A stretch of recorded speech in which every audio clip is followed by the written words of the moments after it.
Business Connections Live, the UK's leading online business channel.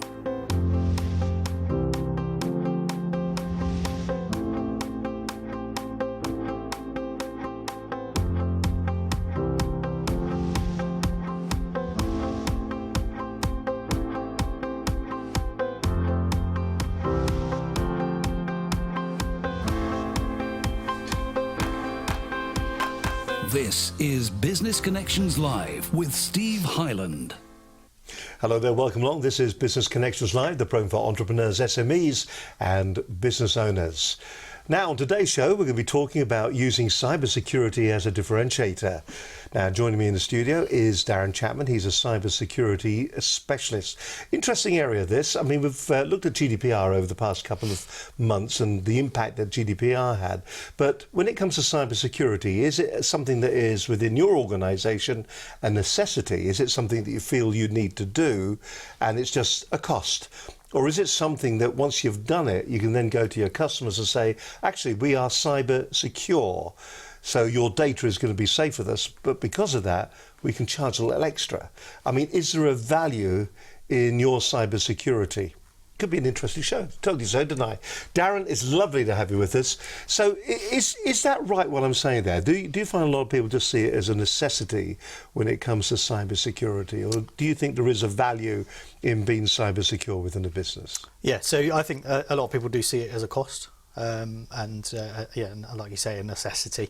I think there is an opportunity to differentiate your business if you're really putting, particularly customers now, in terms of customer data. If you're putting that first and really making that sort of central to your what you're doing with security, then I think there is an opportunity there to use that as a differentiator.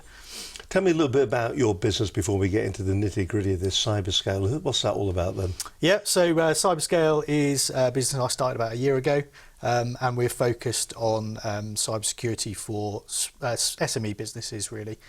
So taking some of the approaches that enterprise businesses use in terms of looking at security from a business level rather than IT level, looking at the overall strategy based on risk rather than looking at just perhaps technical solutions and throwing those at problems and trying to bring that to the SME. So yours is a more strategic approach then to resolving the issue. When you go into small businesses, do you actually find that are they making the same mistake repeatedly? Do they put any value on it? Do they just see it as something necessary that they need to do? I mean, what do you find when you go in that is the most common issue? Quite often there's a lot of assumption. So there's assumptions around, for instance, that it's just an IT issue. So that leads to maybe just looking for technical solutions to a problem and not taking into account the people and the process elements within the business.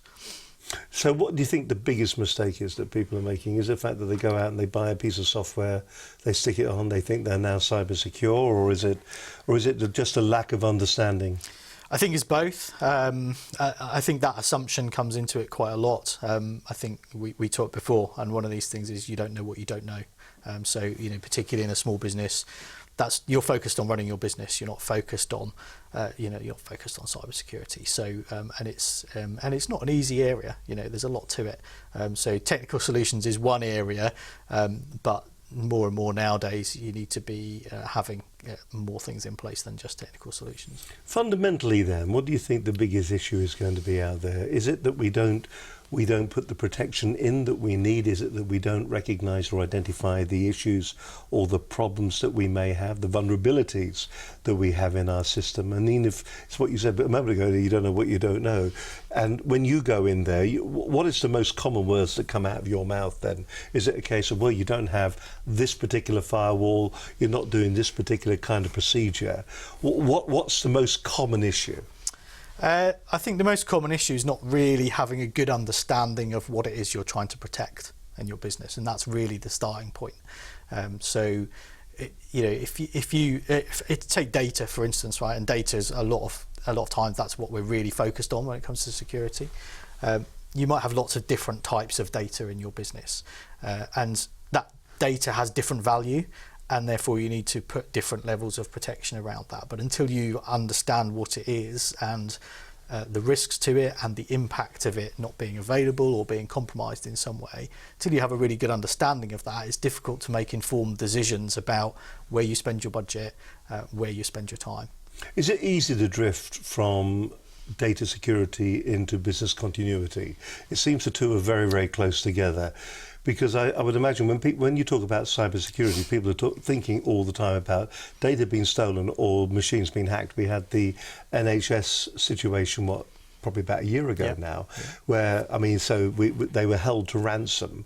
What are the most common threats that businesses are experiencing out there or should be protected against? So ransomware is a big one. It remains to be a big one. It's, you know, a lot of and also financial. So financial fraud in terms of things like email-based invoice fraud. See a lot of that.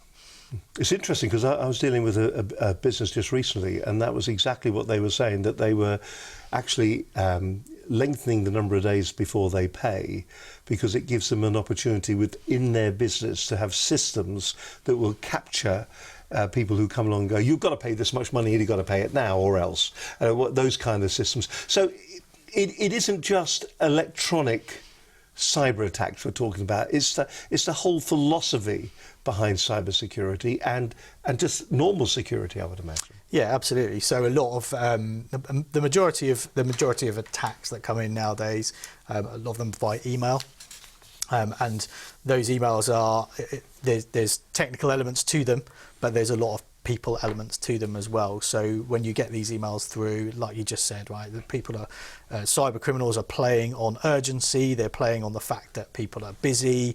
You know, they're not necessarily taking enough attention to the emails that they're looking at and doing, you know, checks on them because they're busy, because they're under pressure. So the psychology comes into it hugely. I mean, it really has changed over the last few years.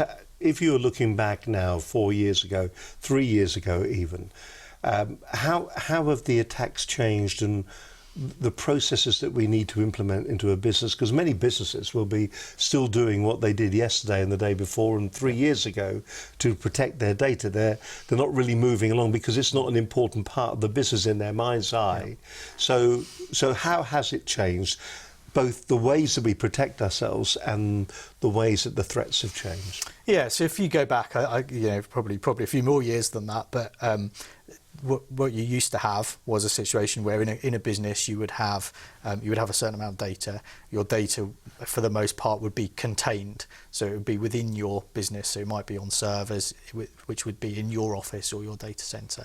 And so the way that you would protect that would be to protect that data from people getting in and protect it from getting out. So you would be thinking of firewalls, and then obviously you've got things like antivirus, etc. But you're looking at perimeter security, really.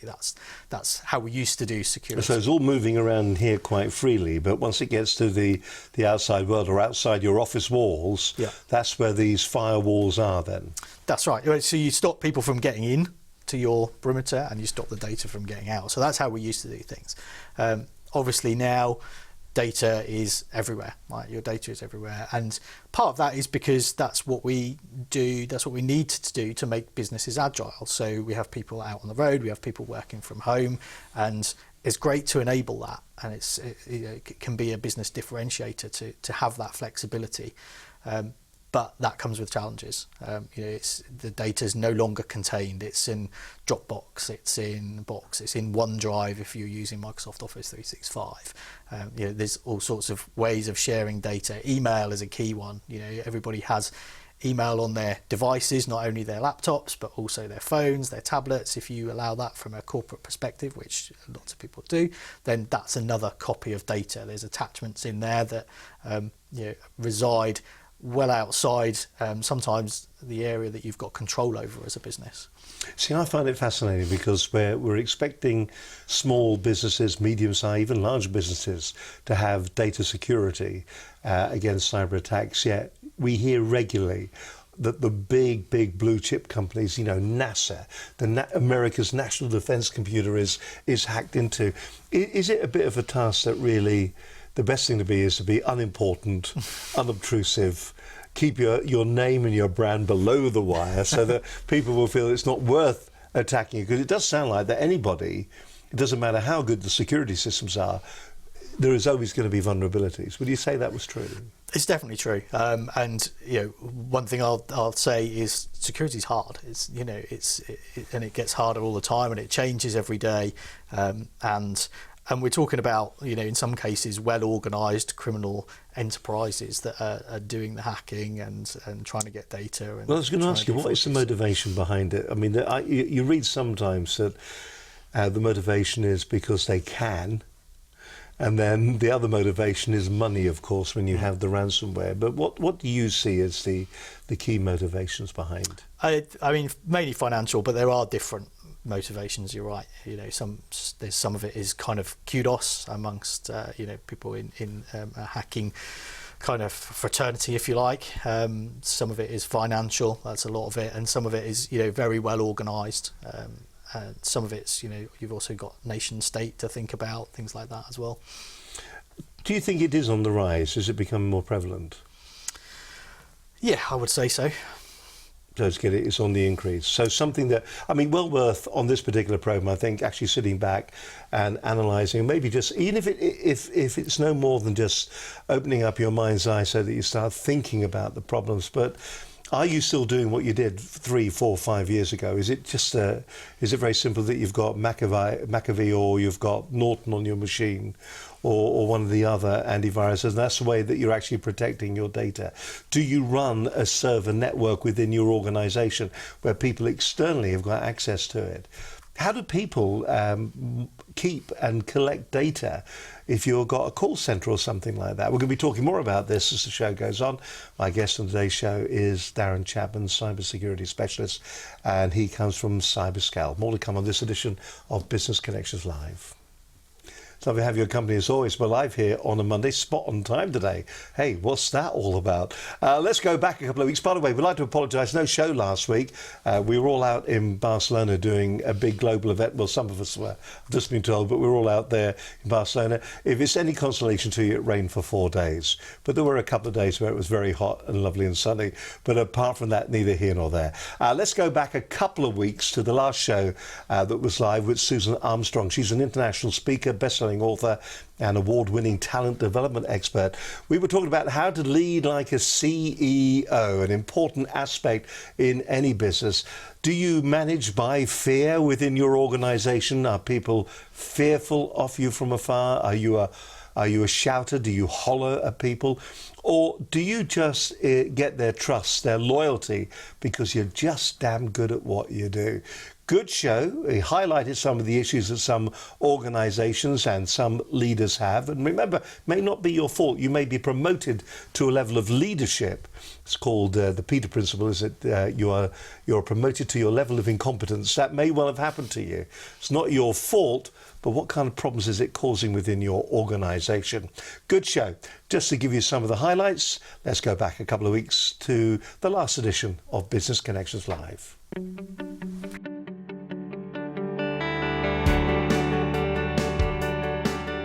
Got a great show lined up for you today. We're going to be talking about how to lead like a CEO. It's one of the big topics that a lot of mainstream organisations end up looking at.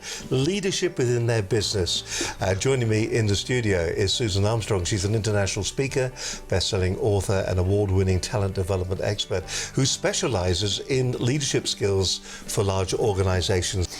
A lot of the times we don't have good role models as a leader. I think a lot of us can think, and certainly when you're of a certain age. So I see this changing within the younger generations. Thanks to people like me traveling around the world teaching this, our leadership abilities are getting better. There's a difference between a manager and a leader. Okay, so back in the old days, because let's face it, I'm not young anymore, a manager was a separate role to a leader. Managers manage things. They set objectives, they deploy resources, they manage budgets, but it's a very practical, tangible thing, management. It's very hands-on. Leadership is an art. So the thing that I see that is very pervasive in all organizations, no matter how big or small, most people in leadership positions have never been taught how to do it. these principles, they aren't just for those big guys with, 180,000 plus employees. Concept is the concept. People will do what you want them to do if they want to be like you, if you're a good leader. So the one pervasive thing I see, regardless of the level, regardless of the size of the organization, regardless of the individual, is none of us have ever been taught to do this. And I figured that out very early on. I mean, I made some profound mistakes when I was a young manager. The bottom line, it's about profitability. So leadership absolutely equates to profitability. So, we all know this. Okay? It's all about money, isn't it? It really is. But in between the leadership and the profitability, it's about engagement, it's about productivity. So I'm going to put it to you this way, and I'll put it to the listeners this way. You think about the best boss you have ever had. If that boss asked you to work overtime, would you have?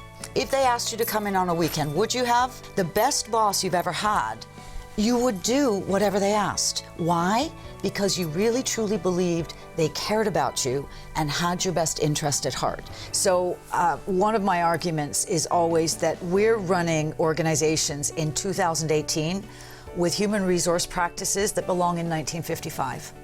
If your employees respect you, if they trust you, if they want to follow you, they're going to work hard for you.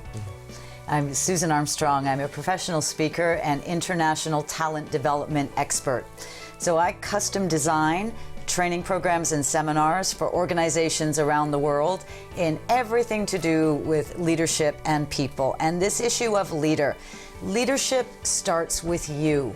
You actually know, each of us knows what a good leader looks like just based on our favorite boss. So we know what they did that made us want to follow them.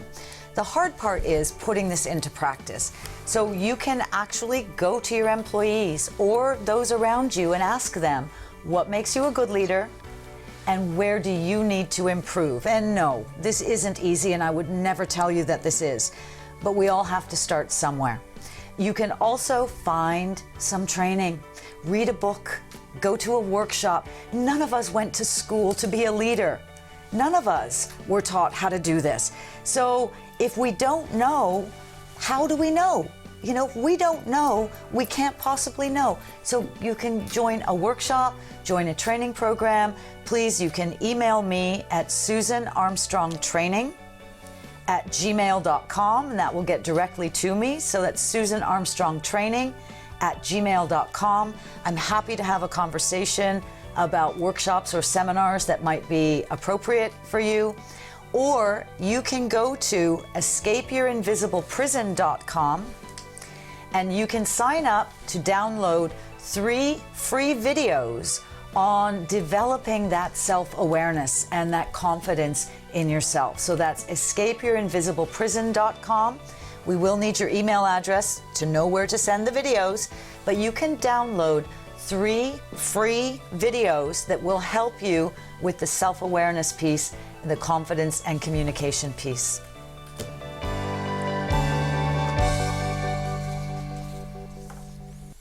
Susan Armstrong there, an absolutely fantastic show. If you are finding yourself that you're now in that leadership role, I mean, are leaders made, is it nurture or is it nature?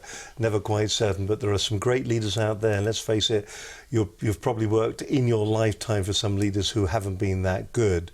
There was once an expression, or there was once a quote from somebody that said, you will find psychopaths in 2 places.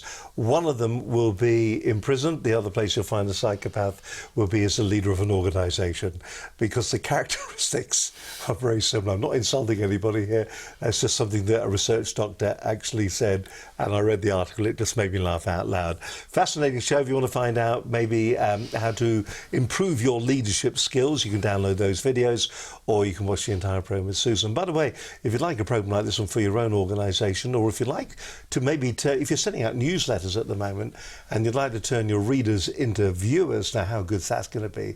They reckon within 5 years that most websites will be like multimedia television channels. So if yours is a flat website at the moment where there's loads and loads of stuff to read, everybody goes on about this short attention span that we have.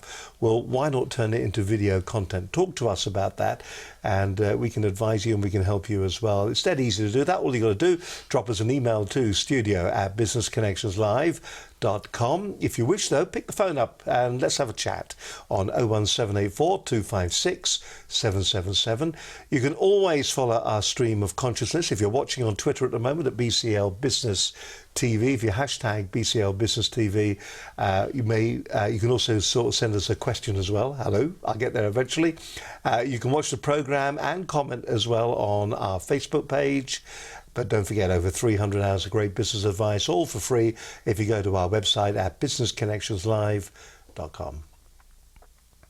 You're watching Business Connections Live. On today's show, we're talking about cybersecurity, using cybersecurity as a differentiator in your business.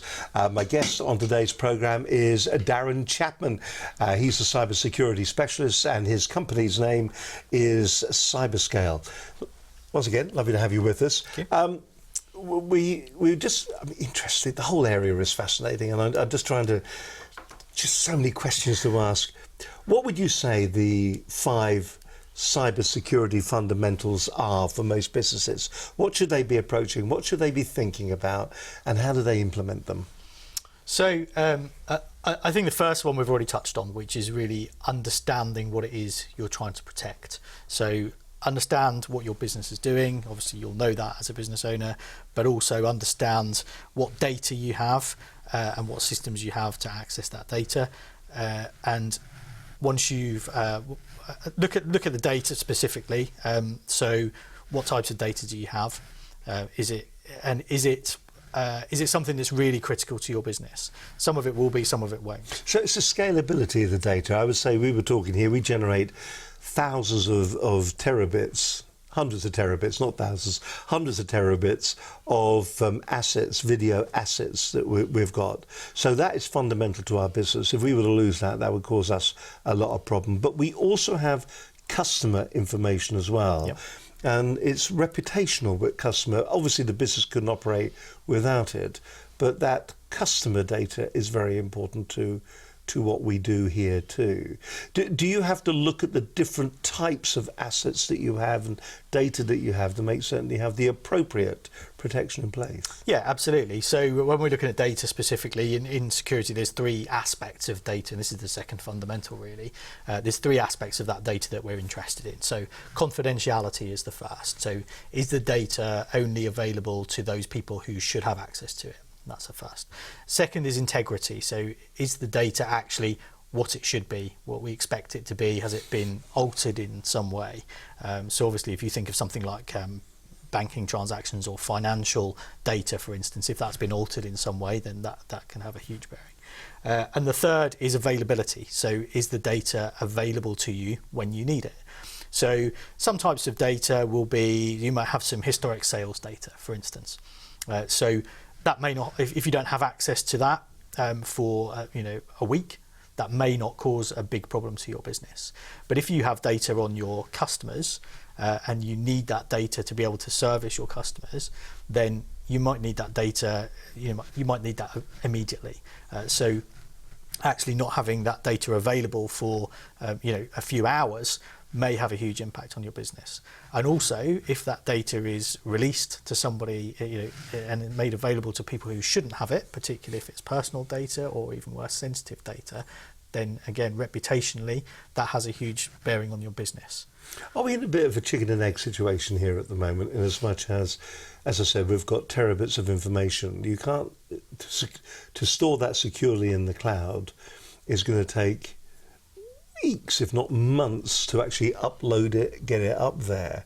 Have we got that we're carrying all this information, all this data within our businesses, but the actual technology is not there to store it, off-site, to store it securely off-site without maybe having a physical copy of it that is locked in a safe somewhere? And in fact, it's the old ways of doing things that will actually give us a security of continuity afterwards. Well, they certainly shouldn't be overlooked. Having backups that are available to you without a network connection, for instance, an internet connection, that's one way of recovery. But when you store data locally, obviously then you've got to look at the other side of the security. So one side of the security is the continuity aspect and being able to restore it. But the other side is actually if that data's or the hardware that you're storing that data on is not physically secured well, then if there's a break into your premises, then that's another way that people can get access to your data. So it's really about going back to understanding what your requirements are, what you need to protect, which data is really important, which isn't, and then when you understand that, then you can really start to make some informed decisions about the solutions that you put in place. When we look at the old NHS issue, we will go back to the 5 fundamentals in a minute, but when you look at the old NHS situation there, that was delivered by emails and that was ransomware that they were talking about there. But shall we look at some of the breaches like TalkTalk, for instance? Do the issues start to arise when you do start saving it? We'll call it the cloud, but when you're saving in off-site servers, is that where the security issues are? You're using a third party and somewhere along the line you're going to be sending data to and from them. And that means that then you've got to somehow be in control of the off-site server security as well. And in addition to that question, and there is a question here somewhere, and in addition to that, of course, if you've got a server in your own premises, that's going to be easier for you to secure. There's a lot of questions there. Yeah, a lot of questions. I know which one. So you just sort them all out for yourself, right? I'll just sit back for 15 minutes now and listen. Okay. So let's talk about moving. Let's talk about moving data to the cloud. And this is actually when we talked about assumptions earlier on. This is one of the ones that I see a lot, particularly in small businesses and medium-sized businesses. So there is sometimes an assumption that if you move your data to the cloud, then immediately you're secure. That's all you need to worry about. And there are some aspects of, if you compare moving your data to the cloud to having it on a server in your office, then there are some aspects of that which are more secure. So typically, you've got a certain amount of we talked about protecting the perimeter of your business and your data earlier on. So there's things that you would have in place to do that. Some of them might be done well, some of them might not be done so well. If you move that data to the cloud, whether it's Google, whether it's Microsoft, whether it's Amazon, obviously all these companies spend millions of pounds every year protecting that data when it's in the data center. So from the perspective of the data being on a server in the data center and somebody trying to get at it while it's on that server, you could probably say it is going to be more secure. That said, that's well done, by the way. That's 2 of the questions. Tick excellent. And tick. How many have I got to go? I think you've got 2 more to go. 2 more. Okay. So it's on a server in the cloud. That's quite well protected. Although, having said that, there are again, you've got some responsibility as an organisation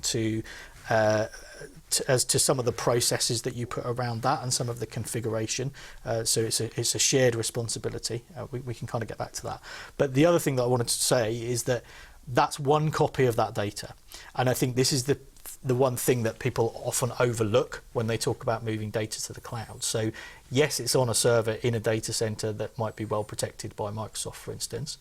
But if you use OneDrive and your staff have laptops which have OneDrive and they're synchronizing that data so that they have it available to them when they're not connected to the internet, that's another copy of that same data. If that data is sensitive, personal, confidential, that's another point where that data can be compromised. And cyber criminals are always going to look for the weakest link. The weakest link's not going to be trying to hack the Google data center. It's going to be getting access to your device which has got a synchronized copy of that data. Are people the weakest link? People can be the weakest link. They can also be a really good asset to your business. If you have a good user awareness program, if you invest in that, if you invest in helping them understand why the processes and the policies and the systems that you put in place are important. Let's go down to 5 fundamentals then, and we'll actually do it by numbers. That way I won't sidetrack you. Number 1 then is? So number 1 was understand what it is you're trying to protect and the implications of not doing it and the impacts to your business, and also the impacts to anybody who you're keeping data on behalf of, so client data. understand the implications upon them. Number two. Number two is CIA, so that's confidentiality, integrity, and availability of the data. Understanding that. Number three is people, process, and technology. So we talked earlier on about traditionally perhaps an over-reliance on technical solutions. People and process elements of security are just as important, if not more important, than the technical solutions. So when we talk about people, we're talking about those user awareness programs, helping people understand why it's important. Processes are important as well. So your processes within your business, which will sometimes be guided by policies as well. So processes for actually onboarding users and deleting user accounts when they leave the business. Processes for checking whether when somebody asks you by email to transfer some money, you might need a manual process in place to just do a double check on that can't be overcome easily by technology. So all of those things are really important. So that was three, I think. Number four, I would say balance and pragmatism.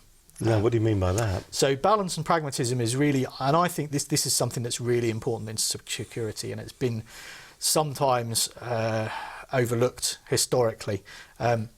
When you put things in place to make your business more secure, your data, your systems more secure, that can lead to frustration, and it can lead to a loss of agility in your business. So if I put something in place that makes it really difficult to access data, so I have to jump through lots of hoops to get it, that might make it more secure. It probably will. But if we do that in such a way that it makes my staff really frustrated at how long it takes, they're going to become frustrated. They're not going to be as effective. And more, they're probably going to find ways around that and circumvent those things that we've put in place, which is a bigger problem. We call that shadow IT. So you really have to balance the security aspects with the so it doesn't get in the way of the working structure within the business. Yeah, absolutely. And it's really about understanding that balance and putting the right one in place for your business. And sometimes you'll accept a level of risk, because it's not a high risk. It is a risk, but it's not necessarily a high risk. And to put something in place to mitigate it would make things too hard and would make you less effective as a business. And do we have a five? We do have a five. The five ones. Number five is prevention is far better than cure, and I think I talk to a lot of businesses who have had some kind of compromise, and it's not until that happens that they've started to look at the preventative side, and they wish they had done that earlier. Stable, door.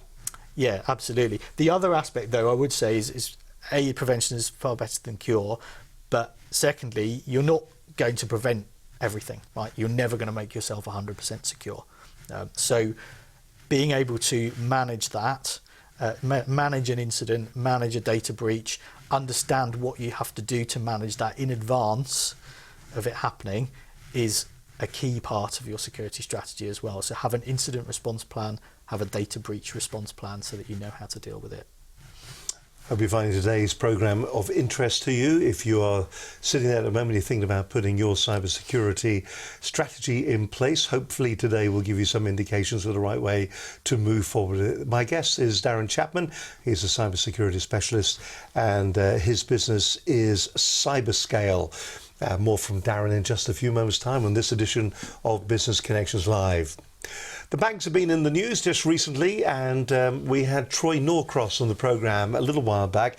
We were talking about blockchain. Of course, could blockchain replace the traditional bank or the banking institutions, the way that banking is done as we know? That was one question that came up in the programme.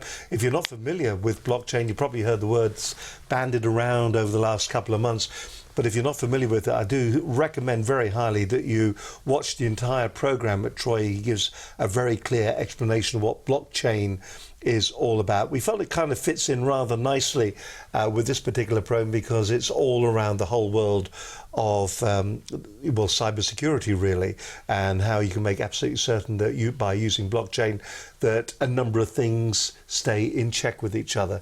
If you missed the program, then don't forget, to go to our website at businessconnectionslive.com. But just to give you a bit of a tease, here were the key takeaways from Troy on that particular edition of Business Connections Live. So when you're thinking about blockchain, if you think about it as simple as an Excel sheet that's shared with lots of different people, you can put a variety of pieces of information in that, and it's trusted because everybody has an identical copy of that. That's the first thing, that kind of what is blockchain, that you can explain to just about anybody. The second thing is the reason that DLT, distributed ledger technology, works best is across multiple distrusting parties. Because everybody has an identical copy, they don't have to trust each other, and in many cases they don't. So we say that blockchain is the platform for co-opetition. People that wouldn't normally trust each other because they're competitors are suddenly cooperating. We also talk about the fact that blockchain is for industries more than for companies. If you're building a blockchain just for yourself, you are by default centralized. And if you're centralized, you may as well just use a database. And those are the top three things that we at Blockchain Rookies want to help people understand, not just consumers, but also small and medium-sized and even large-sized enterprises. My name's Troy Norcross. I'm co-founder of Blockchain Rookies, and I really have appreciated being on the show today. Troy Norcross there talking about blockchain. A great show. What is blockchain? Using simple explanations and real-world examples. He also helped to separate blockchain from Bitcoin. So if you get confused by the two, there is a clear explanation of what that's all about. It's all based on his experience. He's the CEO of Open Goods. He also explained how to use and to create incremental business value using blockchain as well. Great show. If you don't know what you were just saying, actually, when you've watched that one as well, haven't you? Yeah, very good. It's a really fascinating area, isn't it? The whole thing about blockchain. Are you getting involved with blockchain in your businesses? No, not really. I'm just not yet. Obviously, you have to have an awareness of it, and there's certainly some security possibilities with it, and with a lot of emerging disruptive technologies, there's things that need to be thought about from a security perspective as well. I don't think it's a way to get rich quick at the moment, but I think it was. There's a few people out there where they were doing the Bitcoin mining. But once again, Bitcoin and blockchain, they're often said in the same breath, but of course they are worlds apart. One is a vehicle for the other. And not completely exclusive to each other. Anyway, great show. If you do want to check it out, just go to the website at businessconnectionslive.com. Just tap in on the search page, Troy Norcross, just Troy actually, and you'll find the program in no time at all. Really, really good show. Really enjoyed doing that one. And Troy just has the most amazing Mr. Voiceover voice that you can possibly get. So that's Troy Norcross.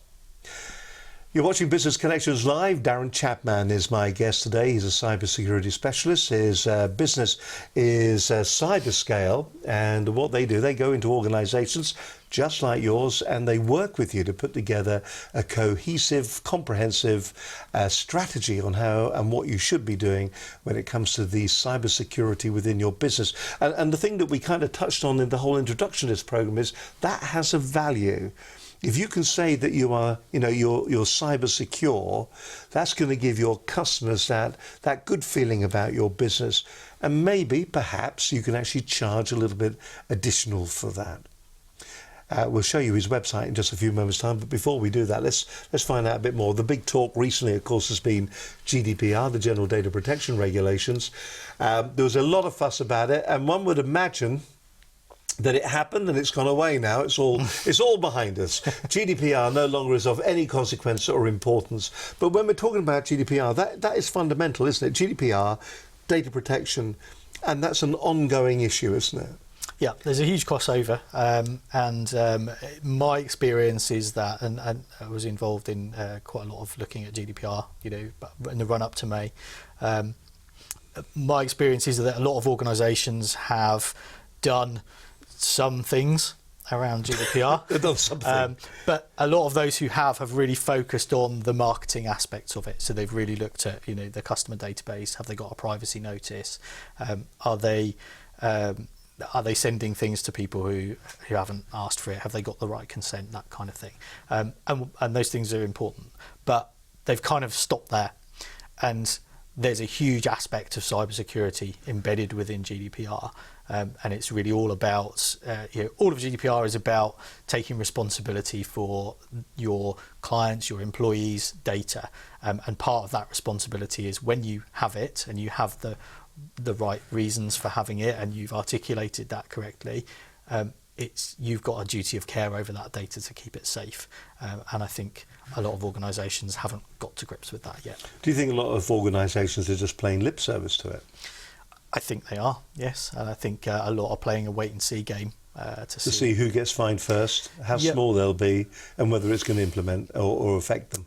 Yes, yeah. And I think, and it's particularly... It's a bit like waiting to see if you're going to be burgled, and once you're burgled, then I'm going to get the burglar alarm. And going back to exactly what we said about cybersecurity, they're very similar.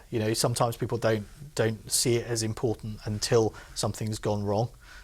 So it's Do you think across the board, is there a cost to this? And when I say that, to industry in general, cybersecurity, yes, you've got to pay to have it done, but is there actually a cost that they're affected by on the bottom line when it does go wrong? What kind of money are we talking about across? Could be huge. I mean, there's lots of different aspects to a cybersecurity issue, an incident, or a data breach, which may arise from an incident. So you may have the first one is kind of direct financial loss. Okay, so if it's some kind of fraud or it's ransomware related, for instance, then you may have a direct financial loss. You may have fines from different organisations. So and there can be a lot these days. Yeah, I mean, we talk about GDPR, but if you look at Tesco's bank recently, that was an FCA investigation. They've actually been fined a lot of money from the FCA for not keeping data secure. So it's not just 300 million GDPR. plus, I understand. So it's not just GDPR that you have to think about from that point of view. The third one is reputational damage, and this actually can be huge.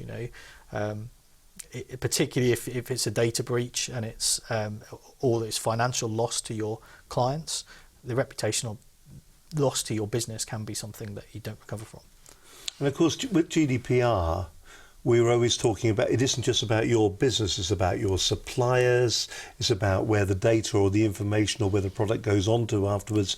It's about that correlation of all those different aspects. So is that an area that we need to be aware of when it comes to our data, our cyber security, that whole supply chain? Yeah, absolutely. It's something that's becoming more and more of a factor. And it goes back to something we were talking about earlier on. So I talked about weakest link when we were talking about data and where someone would look as a cyber criminal to attack or to compromise. Supply chain is very similar. So if you're a large enterprise and you're putting lots of money into security and you've got lots of protections in place and you're doing all the right things, you have a bunch of suppliers perhaps who might be involved in logistics, they might be involved in taking orders, and in some cases you'll have systems that are integrated with those suppliers, and those suppliers might be quite small and they may not have the security budgets and the capabilities that you have. So that's a potential way in for cyber criminals. If they can compromise there and then work their way up the supply chain into your larger business, that's another way in. So that's becoming more of a factor. Larger businesses are understanding that. They're putting things in contracts, supplier contracts, to say, firstly, to ask questions about what you have in place from a security perspective. And secondly, in a lot of cases, they're actually asking for audit rights, so they can send someone into your business and assess what your security capabilities are. Have you found yourself doing that for other organisations, going to their suppliers and doing an audit on them? I haven't done that as an audit, but one of the things that I would always do is take that into account. So a really good example, in a lot of small businesses, they outsource their IT. Their IT, provision of machines, provision of support, management of antivirus and things like that. And I would always want to have a look at the contracts they've got in place. And a lot of it is done on trust. So, and again, it comes back to assumptions. So a lot of small businesses, I would ask them who's responsible for their cybersecurity, and as part of that conversation, how quickly can you get this data back if it's compromised? If a server goes down, for instance. I remember thinking back when 100 years ago, in truly another lifetime, when I was a computer engineer. And that just shows you how long ago, nearly 100 years ago that was. Abacus and Babbage machines were there at the time, but you would walk onto a customer site and you had complete access, and nobody ever really did anything. You'd be shown in through the door and you had access to all that data. And I would imagine for many engineers, that's probably the same today. They just walk onto a customer site and they will have access to everything. The IT suppliers perhaps would, and so there's two elements that we always look for in the contracts. One is we would ask how they manage that access. So does everybody in that have access to your data, or is it managed well? And another huge aspect is, do you have SLAs in place in that contract? There's a lot of assumption that if I lose a server, well, okay, those guys will just sort it out for me. But do you know how quickly they can do that, and is it quick enough? And it goes back to understanding how quickly you need that back, and then making sure that it is actually in a contract. And for people who are thinking that when you're talking about SLAs, you're talking about service level agreements. Yes, sorry. Yeah. Very important, I would imagine, actually, for any organisation. Yeah. When you're talking to people about, because now it seems I don't know whether what we've just done is we've said you definitely need a burglar alarm because look, I've kicked your kitchen door in and I could have been the thief. But we seem to have created a huge issue here. It's a bigger problem than we all expected. It's very much a case of you don't know what you don't know. And we're talking about our data security in-house, our data security on our external service. We're talking about the data security of our supply chain. It's become a huge issue now that many organisations would probably thought they didn't have a problem. So when you go into businesses, is it difficult to convince the management team of the importance of this? I think it's difficult to convince sometimes the management team before I go in. I think, but afterwards you frighten the daylights out of them. Well, I think but when it gets to the point that I'm actually going in, then at least there's you have at least got some kind of business sponsor within the business who understands that. Yeah, absolutely. But a bigger problem for me is actually getting that message out to people who are really not paying any attention to it, or kind of know it's a problem, but it's not high on their priority list. Do you see that when you're talking to the different tiers within a business? We were talking before we came on about some organisations who, when they're taking credit card details and things like that, they're not allowed to have any documents next to them or pens. They can use whiteboards effectively, which are instantly erasable, but nothing is takeable away. So they can't collect numbers or reference numbers or anything like that. Everything at the end of the day is gone. Do you find that very difficult convincing and discussing that with employees who are doing those kind of jobs? I think it depends on how invested the senior management team are in that user awareness program. So having a good user awareness program in place is really critical to the success of a cybersecurity strategy. You really need to help people within your business understand what it is that you're putting in place, and understand why it is that you're putting that in place, and what the potential impact is if you don't do it, to them and to the business. And I think one good way a lot of training organisations look at doing that is to link it back to the personal side as well, because a lot of the aspects of security that apply in the business world also apply to the security of your personal data and the privacy of that. Very important points. Darren Chapman is my guest today, cybersecurity specialist from Cyberscale. We'll have more from Darren in just a few moments' time here on Business Connections Live. Hope you're enjoying today's show. By the way, if you want to check out his website, I'll show you that in just a few moments' time.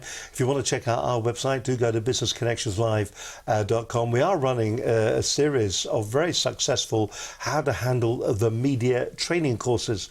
If you're interested in finding out more details for that, just drop us an email. The course is actually CPD approved, so continuing Was that continuing personal development? Got there eventually. If you go to the website, Studio Business Connections Live, you give us an email, we'll tell you more details about that. The course takes a day. It's worth 6 of your Earth points if you come on the course towards your CBD score throughout the course of the year. It's a very interesting course. We look at everything from how to be interviewed for the television, TV interviews, how to talk directly to a camera, what all the kit in the studio is all about, right down to radio phone-in interviews and also on location. Gordon has just whispered in my ear, you should do that course. Boy, should you do that course, mate. So if you want to find out more, just simply get in touch with us here. He'll be swearing at me in a moment. Get in touch with us here at businessconnectionslive.com. And by the way, thank you very much to all the people who are downloading on a regular basis all the different programs. They are available right across a whole spectrum of different outlets. We've got servers everywhere that are delivering this program, all the way from the North America with Roku, where you can watch the Business Connections Live channel, all the way through to Stitcher, Blueberry, just loads of them out there. If you want to find out more details of all the different places that we're available, thank you very much. The big one, of course, is iTunes. That's somewhere where the program is delivered on a weekly basis. We'd like you to leave a recommendation if you don't mind. Thank you very much. That'll encourage more people to watch the program. It's dead easy. Just log into your iTunes account, find the program, view the programs in iTunes, and you'll see a rating will come up. It'll say ratings and reviews, a tab rather will come up with ratings and reviews. Click on that. It'll then take you to a section where you can write a review. You can also leave a 5-star review as well. And you can say, Darren Chapman, fascinating program, really found it interesting, has really helped my business. And that will encourage other people to actually watch the program at a later date. So in advance then, I'm saying to you right now, do that today. And thank you very much indeed for doing it for us. You're watching Business Connections Live. It's great to have your company today. We're talking all things cybersecurity. Cybersecurity specialist Darren Chapman's in the studio with me today. Is it something that will differentiate your business from somebody else's business when it comes to how you implement your cybersecurity? If you want to find out more about Darren himself, you can go to his website, Cyberscale. You'll see it here. Cybersecurity data protection will help you prepare and protect your business without getting in the way of doing business, which I think is really important. A lot of people who have done GDPR and cybersecurity and things like that, they seem to be sales prevention or marketing prevention. And what we're talking about here is an organization that understands what your business is about. They're there to help you protect it, how you put your plans into action, and then how you got that ongoing management as well of your cybersecurity. It's dead easy, you know, the guiding principles, as we've already mentioned, that clarity of why you need it, the focus of why it's important and why every business is going to be different. And then the security is a balanced business, needs to be secure and compliant, but also agile and responsive. So they can help you in all aspects of it, everything from assessment, protection services, and also the different programs. So we're not talking about putting a piece of software in. What we're talking about is a complete cybersecurity strategy for your business. And if you want to get in touch with Darren, you can go to the program page for this and you'll find all his contact details going to be on that page. Darren, we've used the word pragmatic IT security a few times. Some people will think, well, what's he talking about when you say pragmatic? Well, is it just taking a logical, sensible approach to all of this and just working your way through it? Do we need you to come in, or are you a last resort when it's all gone hopelessly wrong? I think so. Pragmatic is really about that balance. That is really what it's about. So it's understanding that you've got competing priorities in a business. So when you're putting security in place, that has to be understood, and you have to balance that, the security side with the agility side. It's really about understanding that for each individual business and putting a plan in place that is pragmatic. Fantastic. And on our notes, because we always ask our guests to investment but not a cost. Is that real, do you think? And if you are investing into this, what kind of money do you think we should be throwing at it? Is it a percentage of the business? Is it a percentage of the turnover of the organisation? Is there a cheap way of doing it? A cost-effective way of doing it? Are there different scales of it? How much is enough? I mean, how do you approach this when it comes to costing this? So it's really about taking each business as an individual and basing it on risk, really. So when we understand that first part that we do in terms of understanding the data that you have and the systems that you have, but primarily the data, and understanding what the impact of that to your business is if you don't have it, and also the impact to your clients if it's compromised. That's really how you start to understand how much more effort you need to put around it beyond that initial assessment. There's lots of kind of frameworks in place that can help you as well. So for some organisations, something like Cyber Essentials is going to be a really good starting people point. hear about this and they probably don't understand what Cyber Essentials is all about. What is Cyber Essentials? So Cyber Essentials is a government standard and it's been put forward. If you look on the NCSC website, which is the National Cyber Security Centre, there's lots of information there, and it's really good starting point, sort of fundamentals to put in place. Is it the checklist led? Is it? Yes, it is, but it's primarily technically focused. But it's kind of a good starting point for some organisations, particularly if you don't have a lot of budget. You don't have, you can't necessarily get someone like myself in to do, the overall assessment. Might be a good place to start.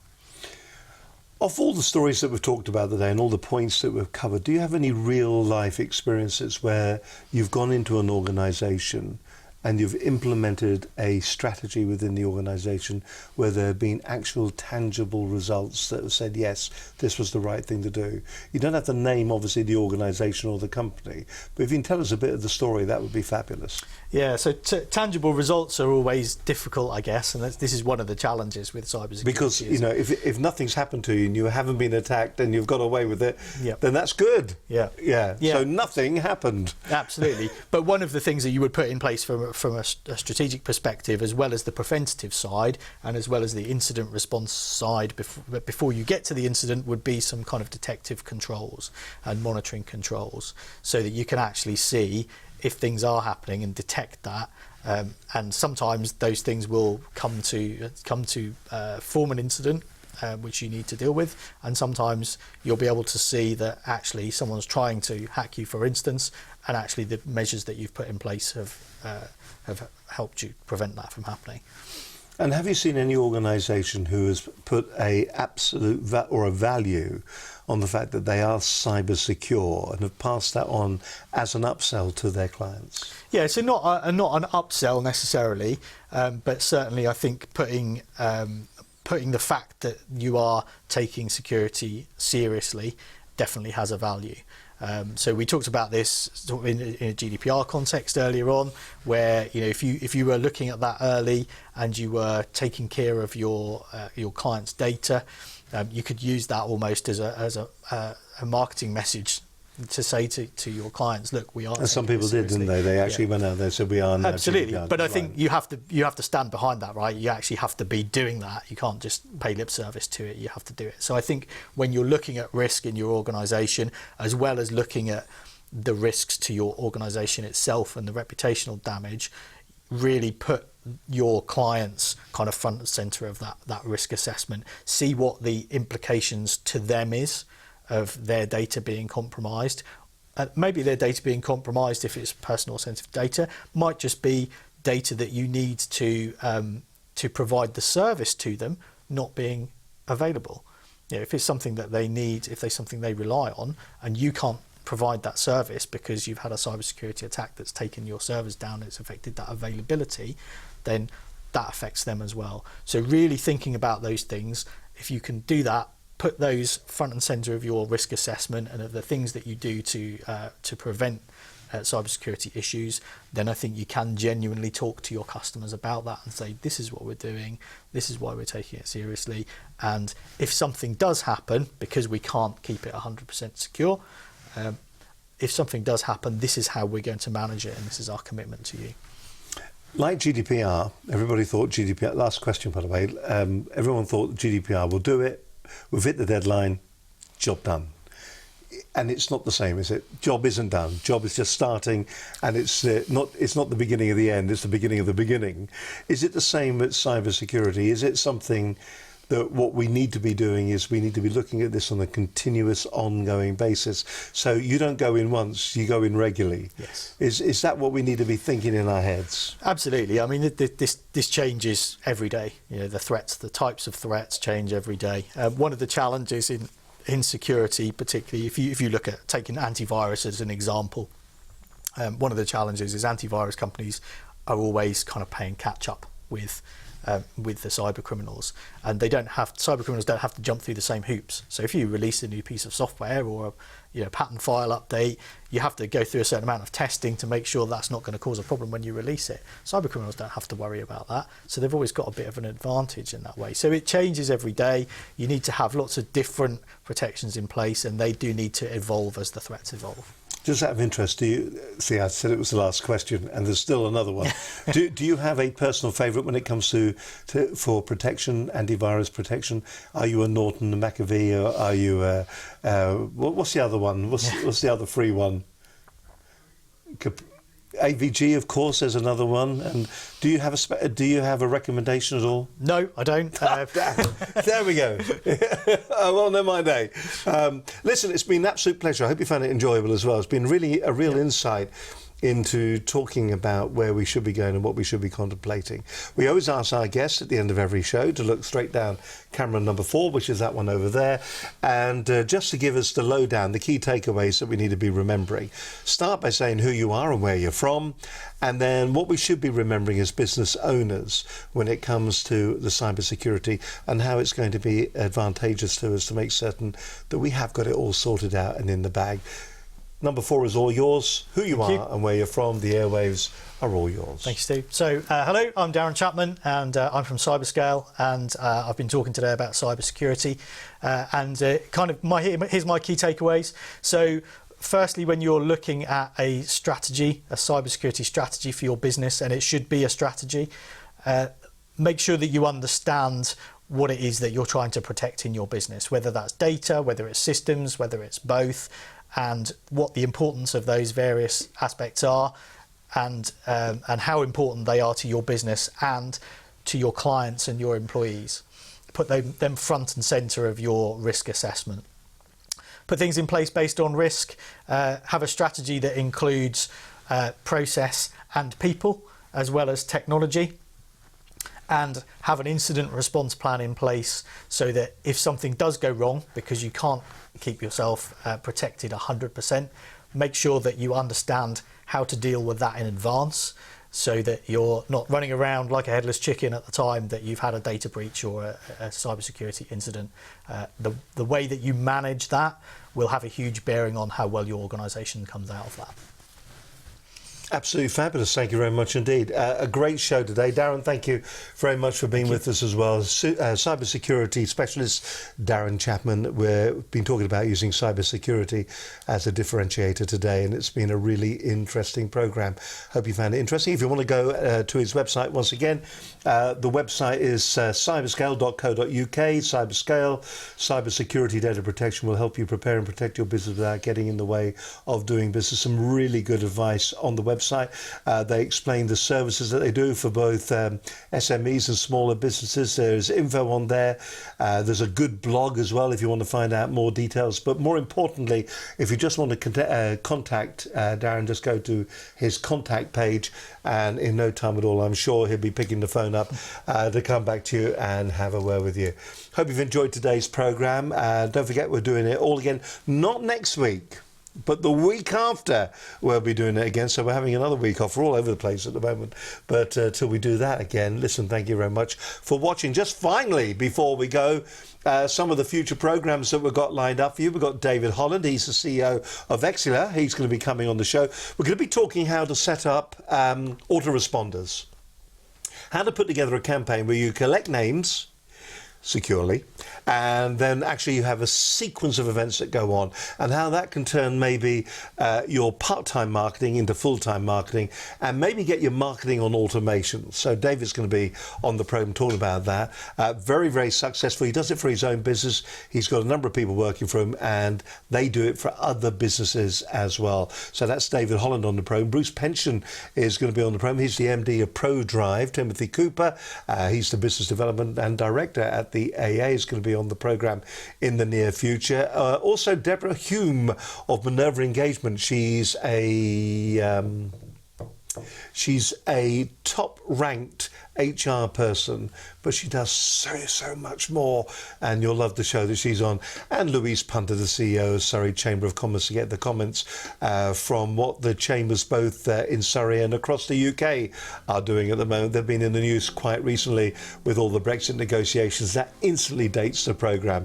Listen, hope you enjoyed today's show. But from me, Steve Harland, and also Darren, thank you very much indeed for joining us. Until we do it all again in a couple of weeks' time, it's bye for now. Bye-bye.